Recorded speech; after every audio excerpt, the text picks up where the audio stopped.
Hello friends, welcome to Nithyasree's world.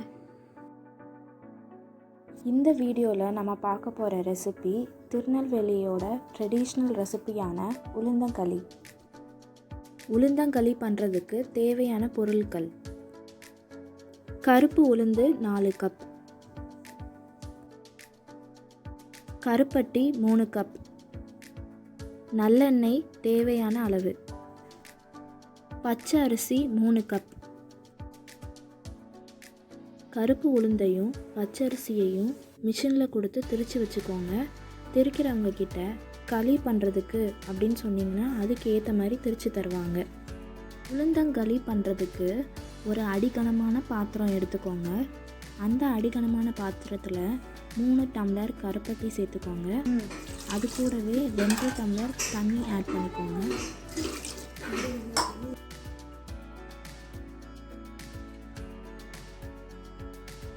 கருப்பட்டி அந்த தண்ணியில் கரைஞ்சி வர்றப்ப அதை வடிகட்டி எடுத்துக்கோங்க. ஏன்னா அதில் நிறைய தூசி மண் எல்லாமே இருக்கும், அதனால் கண்டிப்பாக வடிகட்டி தான் எடுக்கணும். அந்த பாத்திரத்தை நல்லா வாஷ் பண்ணிடுங்க. ஏன்னா அதுலேயும் அடியில் கொஞ்சம் தூசிலாம் இருக்கும், அதனால் அதை வாஷ் பண்ணிவிட்டு மறுபடியும் அடுப்பில் வச்சுக்கோங்க. வடிகட்டின கருப்பட்டி தண்ணியை அடிகனமான பாத்திரத்தில் ஊற்றி நல்லா கொதிக்க விடணும். அது கொதிக்க ஆரம்பித்ததும் 3 டம்ளர் மாவை அளந்து அது கூட ஆட் பண்ணணும். மாவை ஆட் பண்ணுறதுக்கு முன்னாடி அந்த பாத்திரத்தில் ஒரு கரண்டி போட்டுட்டு அதுக்கப்புறம் மாவை ஆட் பண்ணணும். நம்ம கரண்டி போட்டிருக்கனால அதை கிண்டிக்கிட்டே இருக்க வேண்டாம்.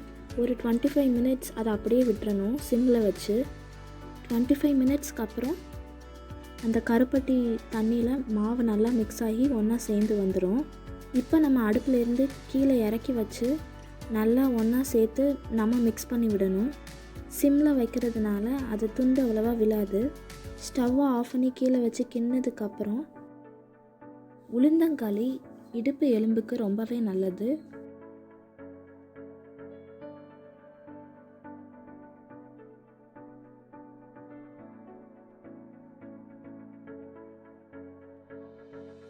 கீழே இறக்கி வச்சு கிண்ணதுக்கப்புறம் மறுபடியும் ஸ்டவ்வை ஆன் பண்ணி ஸ்டவ்வில் வச்சு கிண்டணும். கிண்டும் போது நிறைய நல்லெண்ணெய் ஊற்றி கிண்டிகிட்டே இருந்தோன்னா அது அல்வா மாதிரி நல்லா சுழண்டு வரும்.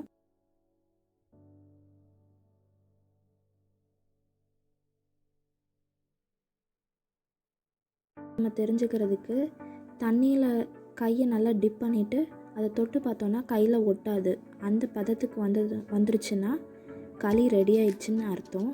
இப்போ நம்ம உளுந்தங்களி சாப்பிட்றதுக்கு ரெடி. நித்யஸ்ரீஸ் வேர்ல்ட் சேனல் சப்ஸ்கிரைப் பண்ணாதவங்க சப்ஸ்கிரைப் பட்டன் டேப் பண்ணி சப்ஸ்கிரைப் பண்ணிக்கோங்க. பக்கத்துலேயே ஒரு பெல் பட்டன் இருக்கும், அதையும் கிளிக் பண்ணிக்கோங்க. அப்போ தான் நான் புதுசாக போடுற வீடியோஸோட நோட்டிஃபிகேஷன் உங்களுக்கு வரும். தேங்க்ஸ் ஃபார் வாட்சிங்.